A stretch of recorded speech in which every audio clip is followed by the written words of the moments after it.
آپ کو معلوم ہے کہ ماہ ربیع الاول کا آغاز ہو چکا ہے، دوسری تاریخ ختم ہوئی اور آج ہم تیسری شب میں اس وقت یہاں بیٹھے ہیں۔ یہ ماہ مبارک حضور صلی اللہ علیہ وسلم کی سیرت مطہرہ سے ایک بڑا گہرا تعلق رکھتا ہے۔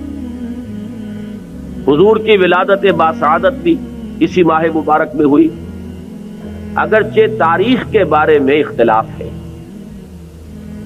حضور کا انتقال بھی اس ماہ مبارک میں ہوا، اور وہ متفق علیہ تاریخ ہے 12 ربیع الاول اصل میں حضور کا یوم وفات ہے، اور اکثر محققین کی رائے یہ ہے کہ آپ کا یوم ولادت جو ہے وہ 9 ربیع الاول ہے۔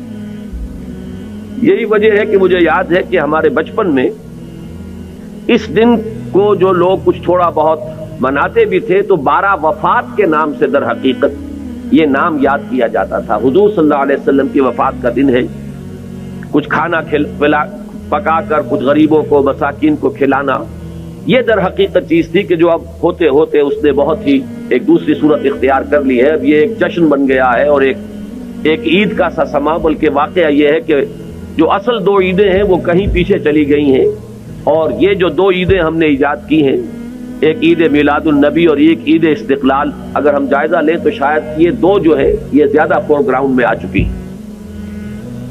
لیکن یہ کہ جہاں تک آپ کی ولادت اور آپ کے وفات کا اس ماہ مبارک میں ہونا ہے وہ ثابت ہے۔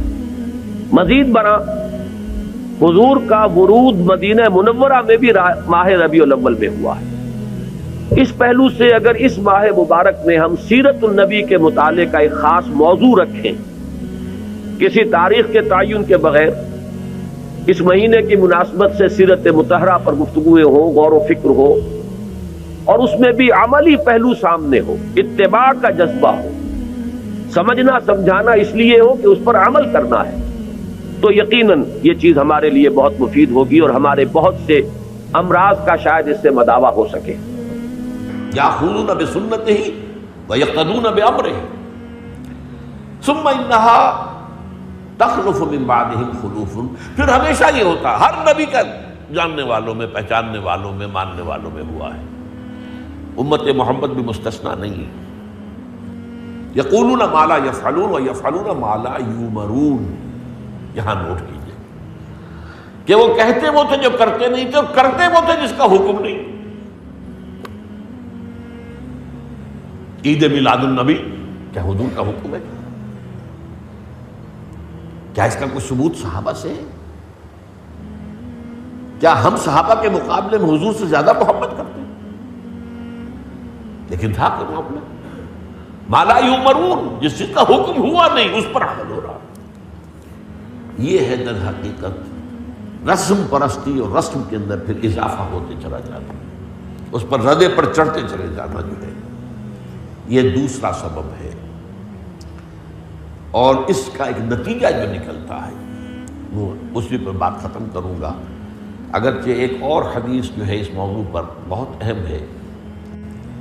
نتیجہ کیا نکلتا ہے؟ جہاں بدعت آئے گی سنت رخصت ہو جائے گی۔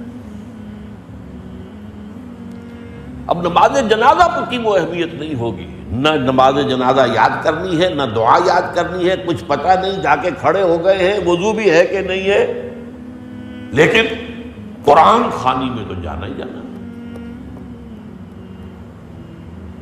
یہ کیوں ہوتا ہے؟